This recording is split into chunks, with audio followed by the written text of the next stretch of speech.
These Yabba 5.5 amp hour 18 volt Makita batteries are about a third of the price of the real thing. But are they any good? This is what we're here to answer. It does have the cooling holes, front and back, battery indicator, 2 LEDs. It doesn't stay on, which indicates it's just a dumb thing that goes across the contacts to measure the voltage instantaneously rather than any kind of intelligence to it.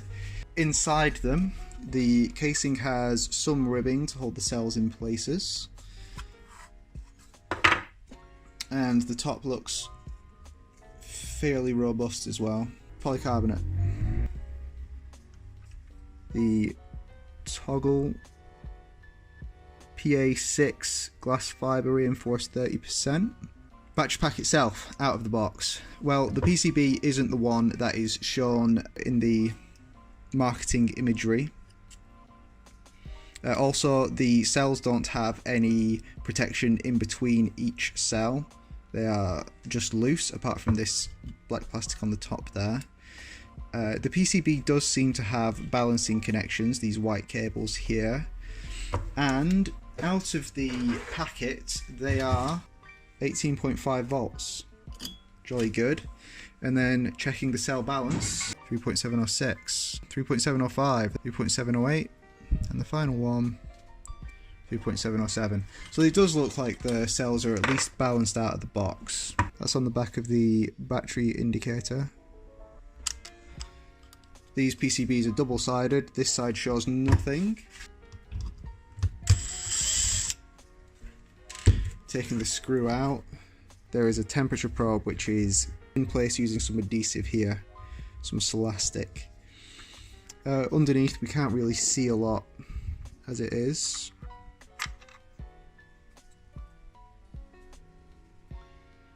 And I'm currently not willing to pull out that Celastic, so that will have to do. Most important thing is charging it, discharging it, checking the capacity, and ensuring that it outputs the correct amount of power compared to the other batteries.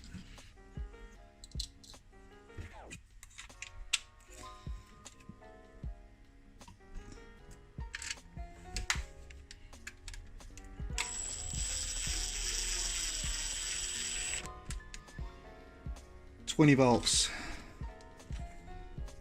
fully charged." See, these ones stay on, which suggests it's got a little more intelligence in there than these guys that go off immediately after pressing them. What's that? 640 for a 3 amp hour. 620 for a 5 amp hour. That's from the legit Makitas.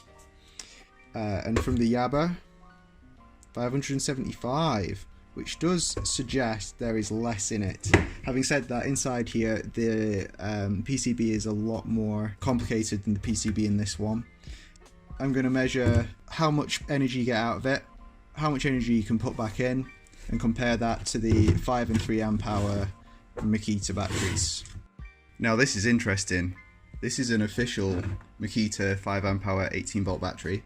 Yeah, I've had it for a couple of years. It hasn't had heavy use, but it's down to 4 amp hours.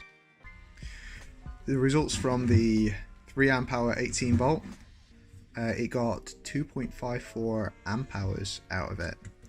So that's slightly less than the 3 amp hours it claims, although this is like the other two. I've had it for a couple of years. You would expect its capacity to be down. It has finished and it got just under 4.3 amp hours out, so it's nowhere near the 5.5 amp hours that it claimed. I'm going to check the other battery now. The second battery is completed charging. It seems like these are about 4 amp hour batteries. So that actually means these are roughly the same capacity, if not slightly bigger. 4.3 amp hours for almost 30 quid a battery? That's not bad. That'll do.